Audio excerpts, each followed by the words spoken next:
Hurricane Katrina has made landfall now on the southern Louisiana coast, just east of Grand Isle, Louisiana. The governor of Louisiana said today that she is considering the remarkable step of evacuating the remaining residents of New Orleans. Flooding here is getting worse after waters from Lake Pontchartrain broke through a levee. HANO is the largest affordable housing provider, not just in New Orleans, but in the state of Louisiana. The apartments that we was living in started getting so bad with the mold and the mildew, not having hot running water and the big rats and stuff like that. You know, the former St. Bernard was the most impacted of the public housing communities from Katrina. One of the things that was very difficult was settling the community on the redevelopment. And the key for us was to get them to understand that there was too many people on the property, that we were living too close to one another. With my grandmother and grandfather, there was 16 people in the 3-bedroom projects. No, we had some families that was fighting against it. This fight started inside the chamber long before council members voted to tear down the housing developments. Because they was like, oh, why is, we got to look different because the bricks protected us. And the vote is now over, and the council says tear down the developments. Plus, it was almost like a prison, and there was a big push and a fight and protests and all of that stuff. I'm an entrepreneur, entertainer, professional athlete. The president of the Fisher Development. Chairman of the Bayou District Foundation. Gus Home Resident Management Corporation. Chief Operating Officer of Columbia Residential. The Marketing Director for Rouse's Markets. Executive Director for the Housing Authority of New Orleans. The Big Four was developed post-Katrina. We have Harmony Oaks, Marrero Commons, the St. Bernard project now Columbia Park, and we have Lafitte. Mixed income housing, which was a new concept in New Orleans at the time, and also housing for families, housing for seniors.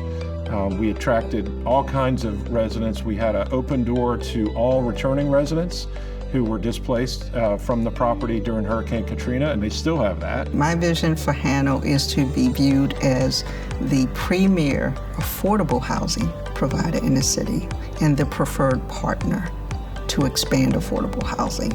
We were amenable to the improvements of the complex by allowing, from a phased approach, the redevelopment at Gus, where we have now, the whole property has been totally redeveloped. Those properties that were developed created the synergy that was needed to change the complexion of affordable housing. One time we were just sectioned off because, oh, that's the project, but now they can't say that. It's a community. It's kind of like a live, work, play type of atmosphere now. Transportation systems and parks and recreation, entertainment. They had sent us to Detroit, they had sent us to Chicago and Houston and Atlanta to see some properties. So in November of 2005, went to Eastlake at the behest of Charlie Yates, a mutual friend from Atlanta, to really look and understand the Eastlake model and how they had worked to change the cycle of poverty in a former public housing community.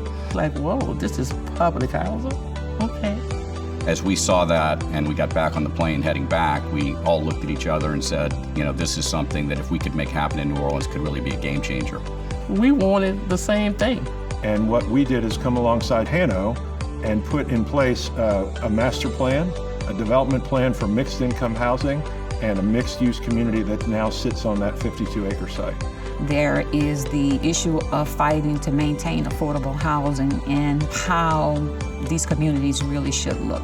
But also being able to provide access to quality education and quality health care within the community, within a walkable community, was something we felt could really be, you know, a great game changer, much like our residential development. The new vision that the Housing Authority of New Orleans wanted to put forward and the city wanted to put forward, we felt a great obligation to give it our very best work that we possibly could and really put our heart and soul into the development of the community. Get people in a better place in life. For us, with housing, it's satisfying that basic need first.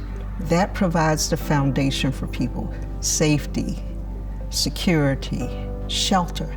They need to have that basic foundation before they can become their better self. I'm just a kid from New Orleans that had an opportunity to chase his dreams and his goals and travel the world, be successful, and never forget where I came from. I asked him if he needed help or assistance with anything. They had an area to offer some groceries for their senior citizens who lived in the facility, but who didn't have transportation to get out to the stores. And when you talk about older people with wisdom that just love their family. I mean, groceries is what we do, and so we automatically said, sure, we can absolutely help you. People don't realize, you know, when we look at New Orleans, we look at a place to where people come from struggle and pain, but we able to overcome it with love and in the community and the people around. That's how you support the community, and they in turn, they support you. Where I came from, it was always about helping someone else. Do something about things. Not just sit there and lie idle. If you see a problem, if you see an issue, do something about it.